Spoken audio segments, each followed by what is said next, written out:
Imaginez vivre une vie où rien ne perturbe votre paix, où les insultes, les défis ou le chaos n'ont aucun effet sur vous.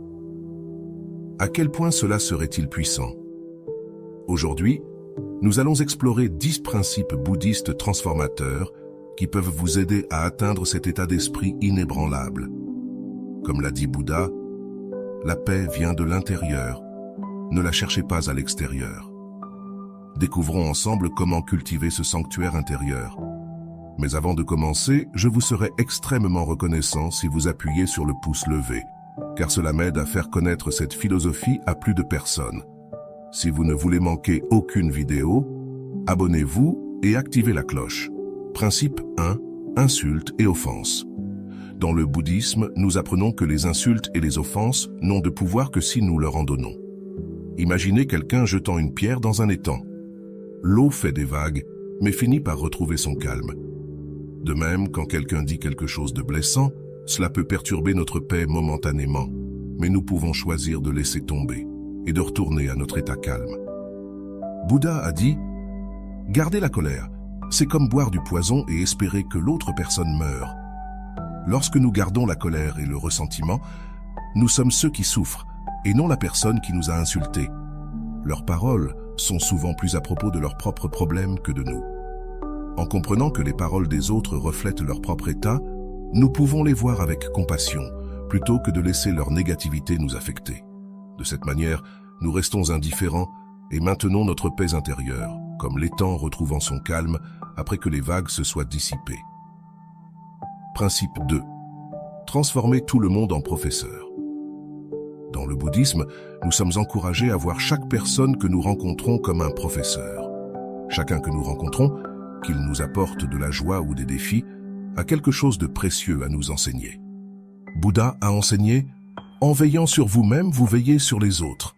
En veillant sur les autres, vous veillez sur vous-même. » En adoptant cet état d'esprit, nous pouvons transformer les expériences négatives en opportunités de croissance. Par exemple, si quelqu'un est méchant avec nous, nous pouvons apprendre la patience et la compassion. Voir les autres comme nos professeurs nous aide à rester ouverts d'esprit et moins affectés par la négativité. De cette façon, chaque interaction devient une chance d'apprendre et de grandir, nous gardant centrés et résilients. Principe 3. Transformer l'envie en émulation. Au lieu de ressentir de l'envie, le bouddhisme nous encourage à transformer l'envie en émulation. Lorsque nous voyons quelqu'un réussir ou posséder des qualités que nous admirons, nous pouvons choisir d'être inspirés plutôt que d'envier. Bouddha a dit « Ne soyez pas jaloux des bonnes qualités des autres, mais par admiration, adoptez-les vous-même. » Au lieu de nous sentir mal à propos de nous-mêmes, nous pouvons utiliser le succès des autres comme motivation pour nous améliorer. En admirant et en apprenant des autres, nous pouvons grandir et devenir meilleurs sans nous sentir diminués. Transformer l'envie en émulation nous aide à rester positifs et concentrés sur notre propre croissance, sans être affectés par les comparaisons et la négativité. Principe 4.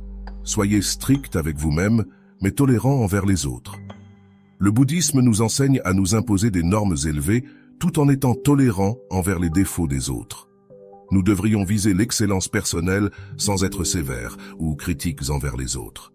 Bouddha a enseigné « Vous-même, autant que n'importe qui dans l'univers entier, méritez votre amour et votre affection. » En étant stricts avec nous-mêmes, nous nous concentrons sur notre propre croissance et amélioration.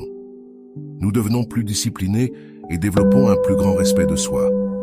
En même temps, être tolérant envers les autres nous aide à cultiver l'empathie et la compréhension, reconnaissant que chacun est sur son propre chemin. Cette approche équilibrée favorise non seulement le développement personnel, mais aussi améliore nos relations avec les autres. En pratiquant l'autodiscipline et la tolérance, nous pouvons rester calmes et composés, sans être affectés par les actions ou les erreurs des autres. De cette manière, nous construisons une vie harmonieuse, remplie de croissance personnelle et de connexions compatissantes. Principe 5. Personne ne peut vous blesser. Le bouddhisme enseigne que personne ne peut vraiment vous blesser sans votre consentement. Bien que les actions des autres puissent être blessantes, notre réaction à celles-ci est sous notre contrôle. Bouddha a dit « Personne ne nous sauve, sinon nous-mêmes. Personne ne peut, et personne ne le fera. » Nous devons nous-mêmes marcher sur le chemin. Lorsque nous développons un fort sentiment de soi et de paix intérieure, nous devenons résilients face aux préjudices externes. Imaginez un arbre se tenant fermement contre un vent fort. Il peut se plier, mais il ne se brise pas. De même, en cultivant une force intérieure, nous pouvons surmonter les défis de la vie sans être profondément affectés. Ce principe nous encourage à prendre la responsabilité de notre propre bien-être, au lieu de blâmer les autres pour notre douleur. Nous nous concentrons sur la construction de notre résilience intérieure. Des pratiques comme la méditation, la pleine conscience et l'introspection nous aident à renforcer notre noyau intérieur, nous rendant moins susceptibles à la négativité externe. Comprendre que personne ne peut nous blesser sans notre consentement nous donne du pouvoir. Cela nous donne la liberté de choisir comment nous répondons aux adversités de la vie, en maintenant notre paix intérieure et en ne permettant pas aux actions des autres de nous perturber.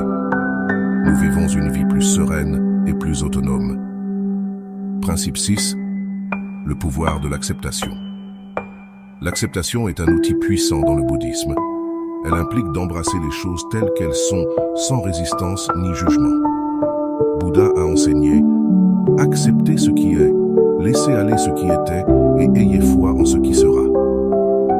Lorsque nous acceptons les situations et les personnes telles qu'elles sont, nous nous libérons de la douleur de tenter de changer les choses au-delà de notre contrôle.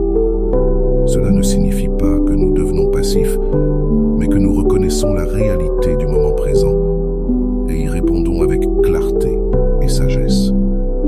L'acceptation nous permet de conserver notre énergie pour des actions positives, plutôt que de la gaspiller en résistance. Imaginez que vous êtes dans un bateau sur une rivière. Lutter contre le courant vous épuisera, mais en acceptant le flux, vous pouvez naviguer plus efficacement. De même, en acceptant les hauts et les bas de la vie, nous nous coulons plus harmonieusement à travers les défis. Pratiquer l'acceptation favorise également la compassion et la compréhension. Lorsque nous acceptons les autres avec leurs défauts, nous construisons des relations plus fortes et plus empathiques. Cela crée un environnement de soutien où chacun se sent valorisé et compris. L'acceptation ne signifie pas que nous cessons de viser l'amélioration. Cela signifie que nous le faisons à partir d'un lieu de paix et de compréhension. En embrassant le moment présent et en lâchant la résistance, nous réduisons notre souffrance et maintenons un état de calme et de contentement quelles que soient les circonstances. Cette paix intérieure nous permet de vivre plus pleinement et joyeusement, sans être affectés par les changements inévitables de la vie. Principe 7. Vivre selon la nature. Vivre en harmonie avec la nature et ses rythmes nous aide à rester ancrés. Bouddha a dit « Tout comme une bougie ne peut brûler sans feu, les hommes ne peuvent vivre sans vie spirituelle. » Ce principe nous encourage à aligner nos vies avec le monde naturel et ses cycles. Lorsque nous vivons selon la nature, nous reconnaissons l'interconnexion de toute vie. Cette conscience nous aide à apprécier la beauté et l'équilibre du monde qui nous entoure. Par exemple, les changements de saison nous enseignent les cycles de croissance, de déclin et de renouveau, nous rappelant que le changement est une partie naturelle de la vie. En adoptant les rythmes naturels, comme se lever avec le soleil et se reposer lorsqu'il se couche, nous pouvons améliorer notre bien-être physique et mental. Cet alignement avec les cycles de la nature nous aide à nous sentir plus libres et moins stressés. Il favorise également un mode de vie plus sain, encourageant des activités comme passer du temps à l'extérieur, manger des aliments complets et pratiquer la pleine conscience. Vivre selon la nature signifie également respecter et protéger l'environnement. Cette conscience favorise un sens de la responsabilité et de la gestion de la planète, assurant que nous contribuons au bien-être de tous les êtres vivants. Lorsque nous embrassons la simplicité et la sagesse de la nature, nous constatons que beaucoup de nos soucis et stress modernes disparaissent. En nous concentrant sur l'essentiel et en laissant de côté les complexités, nous vivons plus sereinement. Inutile, nous créons une vie plus paisible et épanouissante. De cette manière, nous restons indifférents au stress artificiel de la vie moderne, trouvant réconfort et force dans le monde naturel. Incorporer la sagesse de la nature dans notre vie quotidienne nous aide à rester connectés à notre vrai moi et au monde qui nous entoure, favorisant un sens plus profond de l'harmonie et de la résilience. Principe 8. Se concentrer sur une vie éthique. Vivre de manière éthique est central au bouddhisme. Le Bouddha a enseigné « L'esprit est tout ce que vous pensez, vous le devenez ». Cet enseignement profond met en évidence le pouvoir de nos pensées et leur impact direct sur nos vies.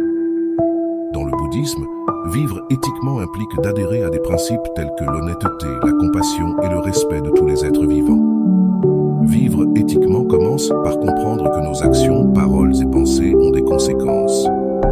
Dans le bouddhisme, cela est encapsulé dans la loi du karma, qui enseigne que nos actes créent des ondulations qui nous reviennent sous une forme ou une autre.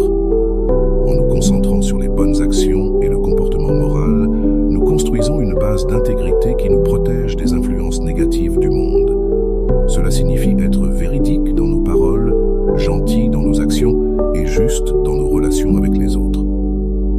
Lorsque nous vivons de manière éthique, nous créons un karma positif qui conduit à une vie plus paisible et harmonieuse.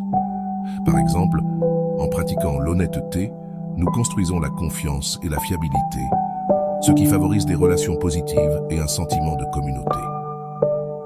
Lorsque nous parlons avec vérité, nous créons une atmosphère de confiance et de transparence, ce qui aide à construire des connexions plus fortes et plus significatives avec ceux qui nous entourent. La gentillesse et la compassion envers les autres non seulement aident ceux qui nous entourent, mais cultivent également un sentiment de joie et d'accomplissement en nous-mêmes. Des actes simples de gentillesse, comme aider un voisin ou montrer de l'empathie à un ami dans le besoin, peuvent avoir des effets profonds sur notre bien-être et notre bonheur. Respecter tous les êtres vivants, y compris les animaux et la nature, renforce notre connexion au monde et favorise une coexistence harmonieuse. Vivre de manière éthique nous aide à développer une conscience claire, réduisant les sentiments de culpabilité et de regret qui peuvent perturber notre paix intérieure. Cela nous encourage à réfléchir avant d'agir, en nous assurant que nos actions sont en accord avec nos valeurs et ne causent pas de tort aux autres. De cette manière, nous cultivons un sens de responsabilité et de conscience dans nos interactions quotidiennes. Lorsque nous nous abstenons de comportements nuisibles, comme mentir, voler ou engager des violences, nous évitons les ondes négatives qui suivent de tels comportements et maintenons notre bien-être mental et émotionnel. Cette conscience de soi et cette réflexion nous aident à naviguer dans les défis de la vie avec un esprit calme et composé, libre des tumultes que peuvent apporter des actions non éthiques. Vivre de manière éthique implique également de la discipline et du contrôle de soi. Cela nous demande d'éviter les comportements qui peuvent mener à la souffrance, comme mentir, voler ou nuire aux autres. En pratiquant la maîtrise de soi et en faisant des choix conscients, nous renforçons notre caractère moral et notre résilience. Par exemple, s'abstenir de colporter des ragots non seulement prévient de causer du tort aux autres, mais garde également notre esprit libre de la négativité. Les ragots peuvent créer des conflits inutiles et répandre de fausses informations, conduisant à des malentendus et des sentiments blessés. De même, en choisissant de pardonner plutôt que de garder rancune, nous nous libérons du fardeau de la colère et du ressentiment, favorisant un état d'esprit plus paisible. Le pardon nous permet d'avancer sans être alourdi par les griefs passés, ouvrant la porte à la guérison et à la réconciliation. Se concentrer sur une vie éthique, selon les principes bouddhistes, nous aide à créer une vie d'intégrité, de paix et d'harmonie. Cela nous protège des influences négatives et nous permet de contribuer positivement au monde qui nous entoure. En continuant à pratiquer ces principes, nous grandissons en sagesse et en compassion, devenant une source d'inspiration et de soutien pour les autres. Notre comportement éthique donne l'exemple à ceux qui nous entourent, encourageant une communauté et une société qui valorisent et respectent les principes moraux. En vivant de manière éthique, nous améliorons non seulement notre propre vie, mais nous contribuons également à un monde meilleur pour tous. En intégrant la vie éthique dans notre quotidien, nous développons une boussole morale forte qui nous guide pour prendre les bonnes décisions, même dans des situations difficiles. Cette force intérieure et cette clarté nous aident à naviguer dans les complexités de la vie avec confiance et grâce. De plus, vivre éthiquement nous aide à cultiver un sens de but et d'accomplissement, car nous savons que nos actions contribuent au bien commun. Ce sens de but est un puissant motivateur qui peut nous soutenir dans les moments difficiles et nous inspirer à continuer à viser l'excellence. Vivre éthiquement n'est pas seulement de suivre un ensemble de règles ou de directives, C'est incarner les valeurs qui définissent qui nous sommes et comment nous interagissons avec le monde. C'est vivre avec intégrité, compassion et respect et créer un impact positif sur la vie de ceux qui nous entourent. En nous concentrant sur une vie éthique, nous pouvons construire une vie qui est non seulement significative et épanouissante, mais aussi résiliente et non ébranlée par les influences extérieures. Pratiquer la gratitude est un principe transformateur qui peut considérablement modifier notre perspective sur la vie. Au lieu de nous concentrer sur ce qui nous manque ou ce qui va mal, la gratitude déplace notre attention sur ce que nous avons déjà et ce qui va bien. Ce simple changement de focus peut avoir un impact profond sur notre bien-être mental et émotionnel. Bouddha a souligné l'importance de la gratitude avec ces mots. Levez-vous et soyons reconnaissants, car si nous n'avons pas beaucoup appris aujourd'hui, nous avons au moins appris un peu. Cette citation nous rappelle qu'il y a toujours quelque chose à remercier, peu importe à quel point cela peut sembler petit. Elle nous encourage à trouver les aspects positifs dans chaque situation, même lors de journées qui semblent difficiles ou improductives. Lorsque nous pratiquons la gratitude régulièrement, nous commençons à remarquer et à apprécier les petites bénédictions que nous prenons souvent pour acquises. Cela peut être aussi simple qu'un beau lever de soleil, le goût de notre nourriture préférée, le soutien d'un être cher ou le confort d'un foyer chaleureux. En reconnaissant ces moments de joie et en exprimant notre gratitude pour eux, nous cultivons une vision positive de la vie. La gratitude agit également comme un bouclier contre la négativité et le stress. Lorsque nous nous concentrons sur les bonnes choses dans nos vies, nous sommes moins susceptibles de nous attarder sur les aspects négatifs. Cela ne signifie pas ignorer les problèmes ou prétendre qu'ils n'existent pas, mais plutôt les équilibrer avec une prise de conscience des aspects positifs. Avec le temps, cette pratique nous aide à développer un état d'esprit résilient, où nous pouvons gérer les hauts et les bas de la vie avec plus de facilité. Exprimer la gratitude peut renforcer nos relations. Lorsque nous montrons notre appréciation aux autres, cela favorise un sentiment de connexion et de respect mutuel. Que ce soit en remerciant un ami pour son soutien, en appréciant un collègue pour son travail acharné ou en reconnaissant la gentillesse d'un étranger, ces petits actes de gratitude peuvent approfondir nos liens avec les autres et créer un environnement social plus positif. Intégrer la gratitude dans notre routine quotidienne peut être simple et efficace. Certaines personnes trouvent utile de tenir un journal de gratitude où elles écrivent quelque chose pour laquelle elles sont reconnaissantes chaque jour. Cette pratique peut être un rappel puissant du bien dans nos vies et peut aider à changer notre focus de ce qui manque à ce qui est présent. D'autres peuvent pratiquer la gratitude à travers la méditation ou la prière, en prenant quelques moments chaque jour pour réfléchir à leurs bénédictions et exprimer leurs remerciements. Une autre façon de cultiver la gratitude est à travers l'observation consciente. En prêtant une attention particulière à notre environnement et aux personnes dans nos vies, nous pouvons trouver de nombreuses occasions d'être reconnaissants. Cela peut impliquer de remarquer la beauté de la nature, la chaleur du soleil, le chant des oiseaux. Le rire d'un être cher, l'observation consciente, nous aide à rester présents et à apprécier la richesse de nos expériences. La gratitude peut également être exprimée à travers des actes de gentillesse. Lorsque nous faisons quelque chose de gentil pour quelqu'un d'autre, cela non seulement bénéficie à cette personne, mais renforce également notre propre sentiment de gratitude. Les actes de gentillesse peuvent être aussi simples que tenir la porte pour quelqu'un, offrir un compliment ou aider un voisin avec ses courses. Ces actions créent un effet d'entraînement, répandant la positivité et la gratitude dans nos communautés. En période de difficulté ou de stress, pratiquer l'attitude de gratitude peut être particulièrement bénéfique. Cela nous rappelle que, même dans des moments difficiles, il y a encore des choses pour lesquelles être reconnaissant.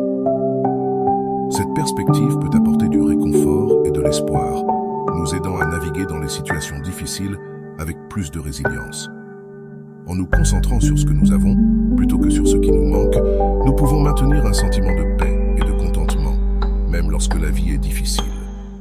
En reconnaissant et en appréciant régulièrement les bénédictions dans nos vies, nous construisons une vision positive qui nous protège de la négativité et du stress. La gratitude est un outil puissant qui peut transformer notre perspective, améliorer nos relations et renforcer notre bien-être global. En intégrant la gratitude dans notre vie quotidienne, nous cultivons un état d'esprit d'abondance et de positivité, nous permettant de rester indifférents aux défis et à la négativité qui peuvent survenir. Faire confiance au processus et lâcher prise sur le besoin de tout contrôler est un principe fondamental du bouddhisme. Bouddha a enseigné que la racine de la souffrance est l'attachement.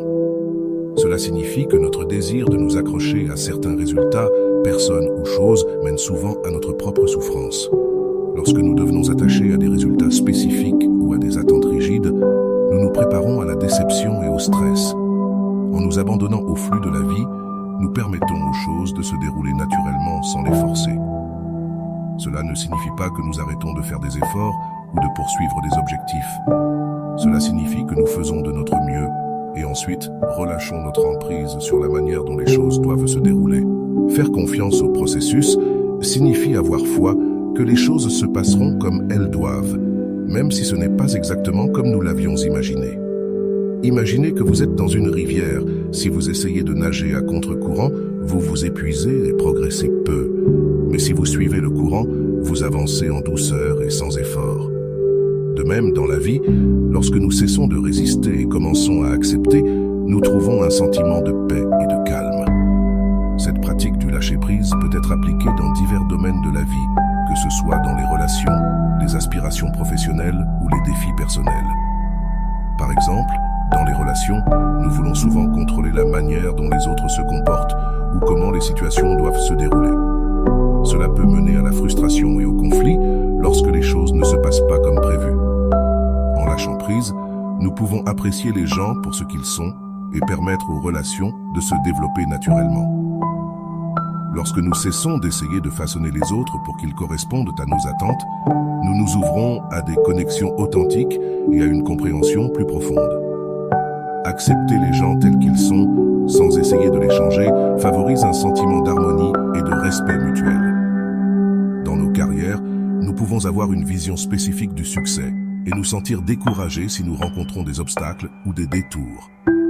En faisant confiance au processus, nous comprenons que chaque expérience, même les échecs, contribue à notre croissance et à notre apprentissage. Nous devenons plus adaptables et ouverts à de nouvelles opportunités que nous n'avions peut-être pas envisagées auparavant. Parfois, ce qui semble être un échec ou un détour est en réalité un tremplin vers quelque chose de plus grand. En lâchant prise sur des plans de carrière rigides, nous pouvons découvrir des chemins qui sont plus épanouissants et alignés avec nos vraies passions. Les défis personnels, comme des problèmes de santé ou des changements de vie inattendus, peuvent également mettre à l'épreuve notre capacité à lâcher prise. Au lieu de résister à ces changements, nous pouvons choisir de les accepter et de chercher des moyens de nous adapter. Cela ne signifie pas abandonner. Cela signifie trouver un nouveau chemin qui s'aligne avec la réalité actuelle. Par exemple, faire face à une maladie chronique peut signifier ajuster votre style de vie et trouver de nouvelles façons de profiter de la vie. En acceptant et en nous adaptant, nous pouvons trouver la paix et même de nouvelles joies dans nos circonstances modifiées. Faire confiance au processus consiste également à être présent. Lorsque nous nous concentrons trop sur l'avenir, nous manquons le moment présent. En lâchant notre besoin de contrôler, nous nous permettons de vivre pleinement chaque instant. L'avenir, nous pouvons nous engager pleinement dans les ici et maintenant, trouvant la joie et le contentement dans le présent. Vivre dans l'instant nous permet d'apprécier les petits plaisirs de la vie, comme un beau coucher de soleil, le rire d'un enfant ou un moment de réflexion paisible. Ce principe nous encourage à cultiver la patience et la confiance. Il s'agit de comprendre que la vie a son propre rythme et ses propres cycles. En lâchant nos attachements et nos attentes, nous pouvons naviguer dans les hauts et les bas de la vie avec grâce, nous rendant résilients et moins affectés par les circonstances extérieures. La patience nous aide à endurer les périodes d'attente de la vie sans anxiété. Faire confiance au processus signifie croire qu'il y a une raison et un timing pour tout ce qui se passe. Rappelez-vous, lâcher prise n'est pas un événement unique, mais une pratique continue. Cela nécessite de la pleine conscience et de la conscience de soi. Chaque fois que vous vous trouvez à essayer de contrôler les résultats ou à vous attacher excessivement à certains désirs, prenez du recul, respirez et rappelez-vous du principe du non-attachement.